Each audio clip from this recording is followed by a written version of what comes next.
Chloe from Gingerbine. I have spent the last few days skiing. I'm here in our gorgeous accommodation, and I had an experience today of something that I had to tap on, and I want to share it with you because my clients are always like, they just need more examples to be able to see how to use tapping in their real life. Now, if we haven't met before, I'm Carolyn Southwell. I've been doing lots and lots of coaching and human design and tapping over the last decade, and the tapping I've done a lot of over the last 7 years. Now, I'm certified in EFT. Usually these days I do a much more effective, safe, gentle, trauma-informed way of doing it. But if you are familiar with EFT already, then you're going to see that what I've done sort of takes directly from that body of work, and it's something that I could do on the fly or on my skis, as the case was.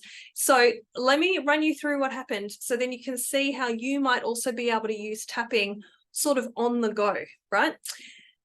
So I was going up a T-bar this morning. Now, if you don't know anything about skiing, just imagine you're in like big, solid, chunky boots. They're strapped to skis. You've got poles, also known as socks, in your hand, and you are leaning back on. There's a rope coming down from a cable above you, and it forms a little T that myself and my partner were both leaning against, and it was slowly pulling us up the hill, up the slope, so then we could ski back down again. Now, the T-bar is a little bit more complicated or a little bit more, requires a higher skill level than going up a chairlift. Almost anybody, I've seen 4-year-olds, 3-year-olds on chairlifts, but a T-bar is a little bit more requires a higher level of skill. Now, I'm still learning how to ski really well, and I haven't spent a lot of time on T-bars. So today, as I was going up the T-bar for the 3rd time, as I was getting off at the top, I fell off. I fell on the ground, right? Now, falling is fairly common when we're skiing, but what was really interesting for me to notice was everything that happened internally for me as I had that experience of falling at the top of the T-bar as I was just trying to scoot away. So my partner had already skied off. He hadn't seen that I had fallen. So I found him later at the bottom of the hill, waiting for me, wondering where I was. And internally, what happened for me as I fell, my skis had crossed each other. So I immediately felt worried that I was going to hurt my knees, because the last time this had happened. So I had fear of my body getting hurt. I felt embarrassed because there were all of these other people who could see that I had fallen, and I had fallen in this really public, annoying space that was going to impact other people.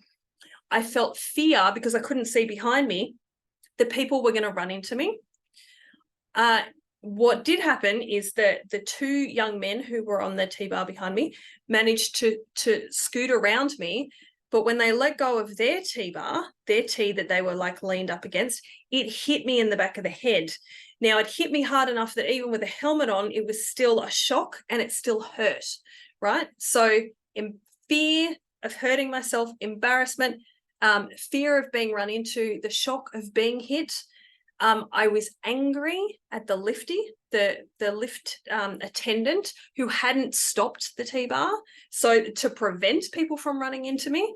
And as I sort of pulled myself out of all of that, I realized I felt abandoned, because here I am in this really dysregulated, really stressed out state, and where is my partner, right? So I felt abandoned. So all of those things were happening in like less than 30 seconds. I felt all of those things. Now, I have been working on my level of self-awareness for a long time. So not everyone is actually going to be able to tease all those bits apart. And if you can't, that's okay. But it is super helpful if you can get to the point where you can realize, oh, I'm feeling this and this and this, and realize your triggers and reactions, because the sooner that you can tease them apart, the sooner you can work with them and be with the parts of you that are feeling all the things. So I managed to flip my legs over so both skis were pointing the same way. And as in my hurry to get up so that I didn't, have more people run into me, I asked these two guys who were now standing on either side, I'm like, can you help me get up? I realized that the lifty wasn't going to stop the lift. So I'm like, I need to get out of the way. They're right there. I don't know where my partner is. They can help me. So I get up, I move out of the way. The lifty's telling the boys off because apparently they should have done it differently. I'm noticing I still feel angry towards the lifty, right? So once I'm up on my feet, I still don't know where my partner is, but I move off to the side and I pause. I do not start skiing again. I just stay really still and I just let myself reorient to where I am. I let myself see where I am and be really still for a minute and just feel what I'm feeling and see if I can just naturally feel a bit safer again before I start skiing. I know that my partner is going to be somewhere and he's going to be waiting for me. So what I do is as I'm slowly, very gently, very carefully going down this super easy run to get down to where he's going to be waiting, I start doing EFT in my head, saying the words without tapping because I've got stocks in my hand. I've got poles in my hand, right? And I've got enough attention on where I'm going and what I'm doing, but it's like a person who knows how to run goes for a walk, right? So it was really quite easy. And as I was working through it, I was literally saying to myself, even though I feel embarrassed that I fell over, right here, right now, I'm skiing. And when that felt a bit calmer, I just noticed what was the next thing that wanted attention. Even though I think shock was a big one, even though it was a shock to get hit in the head, right here, right now, my skis are on the ground, right? You don't have to do, I deeply and completely accept myself. If you do, great. If that feels easy and you don't get any pushback in your system, great. But all we need in our acceptance statement really is some statement of truth that feels 100% true and 100% neutral or even good. You know, it felt good that I was skiing. It felt good that I had my feet on the ground, sort of in ski boots, on skis, on snow, but you get me. So I worked through feeling angry at the lifty. I worked through feeling abandoned by my partner. And I was calmer by the time I got to him. But then when he didn't deal with it as well as I had hoped, then that brought more stuff. So I spent some time. Each time I was slowly moving in a space where I could sort of be inside my own being, inside my own head, safely, I just kept working through how I was feeling, even though I feel blah, blah, blah. Right here, right now, I'm on a chairlift. Right here, right now, I'm staring at that kid on a snowboard, right? Whatever it is.